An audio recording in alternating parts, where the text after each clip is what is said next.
সকাল সকাল টাকা ইনকাম। এই দেখো 400 টাকা, কারণ সকাল সকাল 400 টাকা আমি খরচা করেছি, সেই টাকা আমি ফেরত পেলাম আমার হাজব্যান্ডের থেকে। Thank you. প্রীতিকে আমি টাকা দিয়েছিলাম সকাল সকাল, সেই টাকা আমার হাজব্যান্ড আমাকে ফেরত দিল। আলু আর লিপি আর কি বললে? লিপি আলু মাখন আর একটা কি বললে? আলু মাখন আরেকটা যেন কি ভুলে গেছি, দাঁড়াও বলে দেবো আমি এক ফোন করে, ভুলে গেছি কি বললে? আলু মাখন আরেকটা ময়দা তো, আরেকটা যেন কি বললাম বেশ কি, হ্যাঁ আলু মাখন আরেকটা কি যেন বার করলাম, ভুলে গেলাম। ছাতু ছাতু ছাতু ছাতু, হ্যাঁ। তো এদিকে মেয়ে আমার র্যাপিডোতে যাবে, নিচ্ছে না। র্যাপিডো ভাড়া কত রে প্রীতি? রোজ দেরি করে উঠবি আর এরকম করে র্যাপিডোতে যাবি তুই, বল? যেখানে 20 টাকার ভাড়াতে তুই চলে যাবি ট্রেনে করে। এখন তো এসি ট্রেন হয়ে গেছে। কোথা থেকে এসি ট্রেন? রানাঘাট। ও, এখন বসেছে। একটু তাড়াতাড়ি উঠলেই তুই চলে যেতে পারিস। এখন যদি র্যাপিডো না নেয় তুই কী করে যাবি? ও শুয়ে শুয়ে বলছিস যাবো কি না ভাবছি কলেজে। তোর দোষে যদি মশা ঢোকে এখন মশারির মধ্যে, সেটা কি আমার দোষ? আমি তোকে বললাম মশারিটা গোজ, একদিন যদি মশারি না গুজি ব্যাস হয়ে গেল। আংটিটা খুলে রাখ প্রীতি। বুক নিচে নিচ্ছে না তো, এখন হুড়োহুড়ি পাড়াপাড়ি করছে। র্যাপিডো আসছে, র্যাপিডো করে যাবে।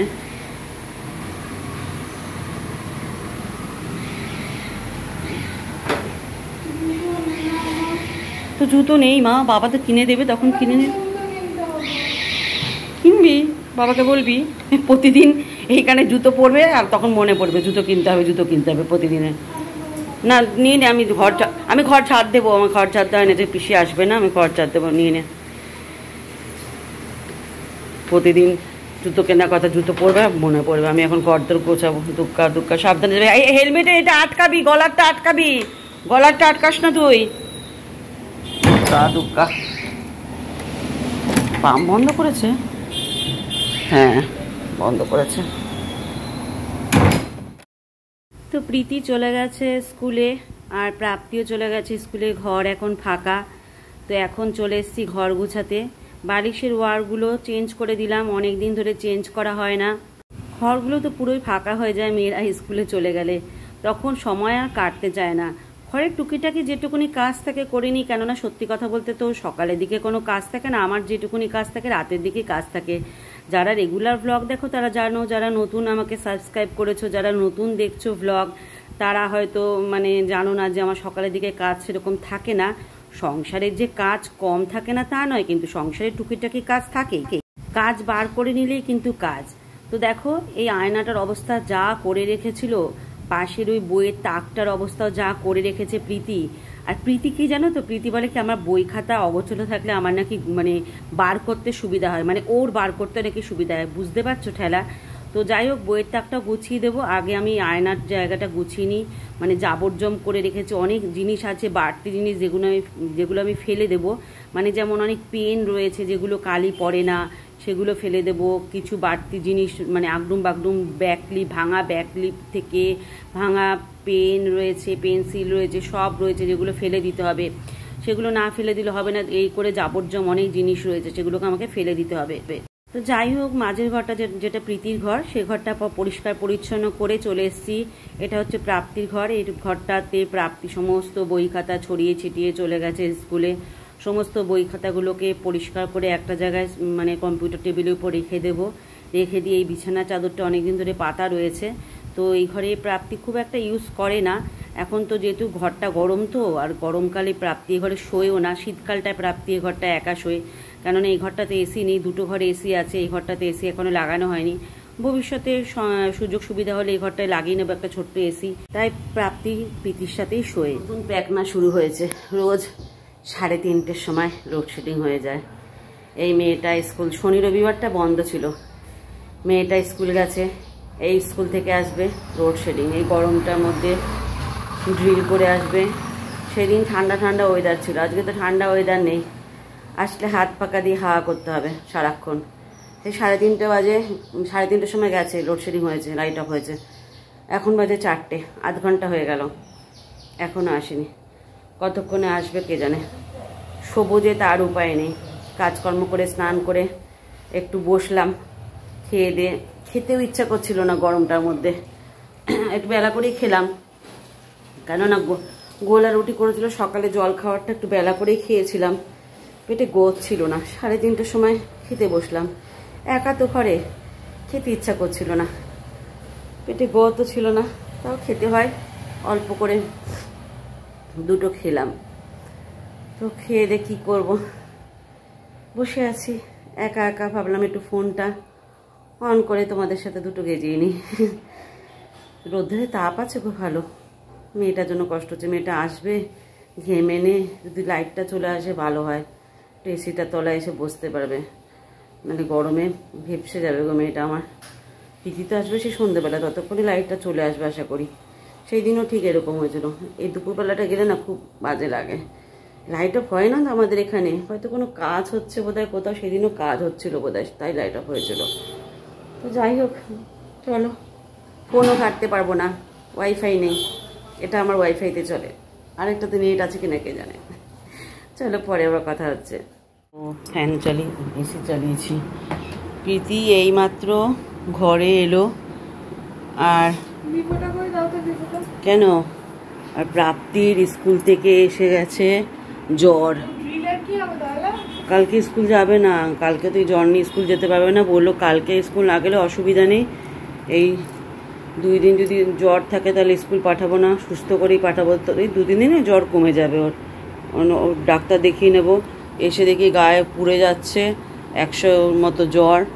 ওষুধ দিলাম, ক্যালপল দিলাম, কিচ্ছু খায়নি। ও প্রাপ্তি ওঠ মা, কিছু খেয়ে নে, দাদা আসবে তো আবার। অঙ্ক প্র্যাকটিস করবি না প্রাপ্তি, ওঠ, কিছু খা। কিচ্ছু খায়নি, বললাম খেয়ে নে, কিচ্ছু খেলো না। তুই ঠান্ডাটা কিনলি কেন? মনের কাশি হয়েছে, তুই আবার ঠান্ডা কিনে ঢুকলি।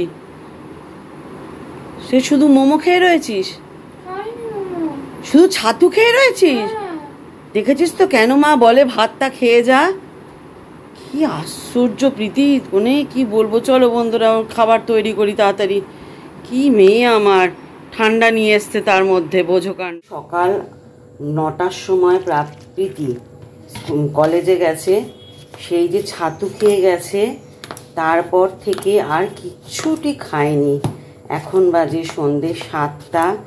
এখন কলেজ থেকে এসছে, এখন বলছে মা খিদে পেয়েছে। একবার 5টার সময় ওকে ফোন করলাম, প্রীতি কিছু খেয়েছিস?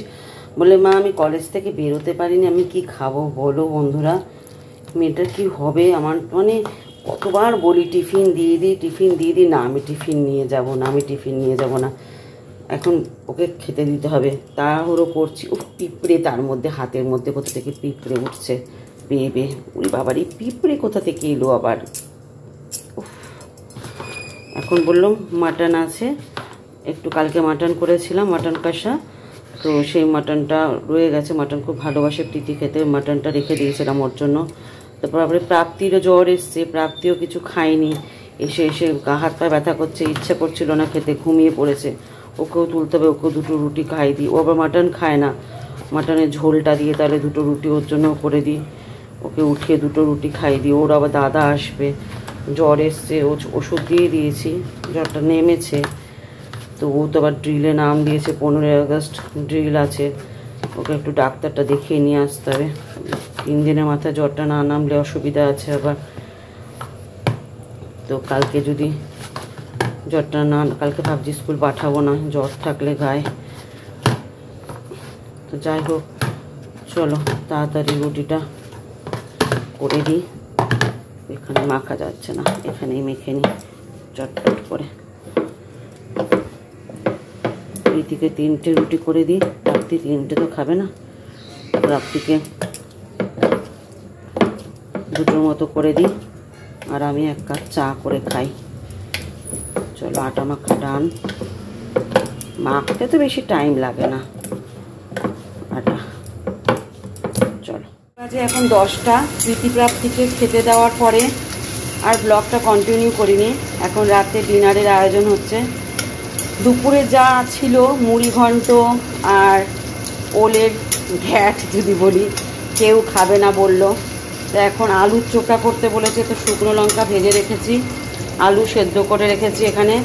আর এখানে এখন পেঁয়াজ ভাজছি, আর এখানে আম বার করে রেখেছি, ফজলি আম যেটা বিভৎস টক, সেটাই এখন কাটবো। পেকেছে আমটা এখন। তো এখন এই পেঁয়াজ ভেজে শুকনো লঙ্কা গুঁড়ো গুঁড়ো করবো। নুন দিয়ে রেখেছি আলু সেদ্ধতে। বোতলগুলো সব ভরে দাও গো।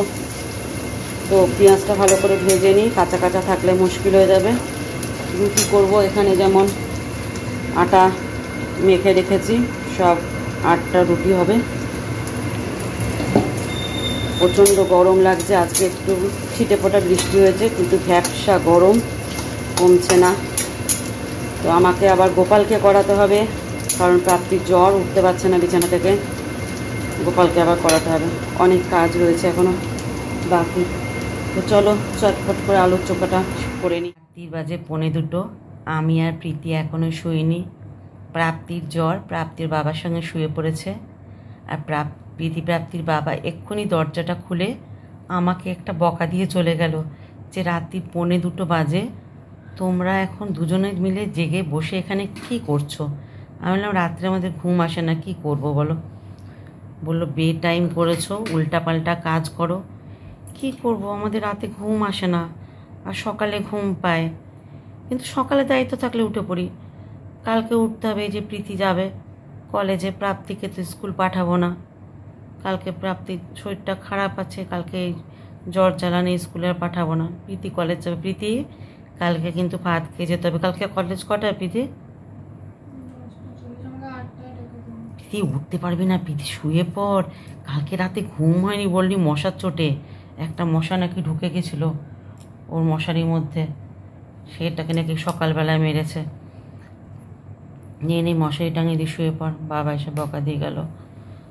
এই রাত্রিবেলায় বন্ধু বান্ধবের সাথে কথা বলে, আমার সাথে গল্প করে। কি করবো বলো তো, বেটা ফিট হয়ে গেছে বন্ধুরা। রাতে ঘুম আসে না কিছুতেই, শুলেও ঘুম আসে না, শুয়েই থাকি। তার থেকে ওই শুয়ে শুয়ে আমি একটু ফোন ঘাঁটি বসে বসে। এক্ষুনি বকা খেলাম। আর এই মেয়েটাও ট্যাপ ট্যাপ করে জেগে আছে, ফোনের দিকে তাকিয়ে আছে, কখন ঘুমাবে কে জানে। তো যাই হোক, আজকের দিনটা এইভাবেই কেটে গেল। চলো ব্লগটা এন্ড করছি। সবাই ভালো থেকো, সুস্থ থেকো। কালকে আবার নেক্সট দিন নতুন একটা ব্লগ নিয়ে হাজির হব। চলো টাটা, বাই বাই।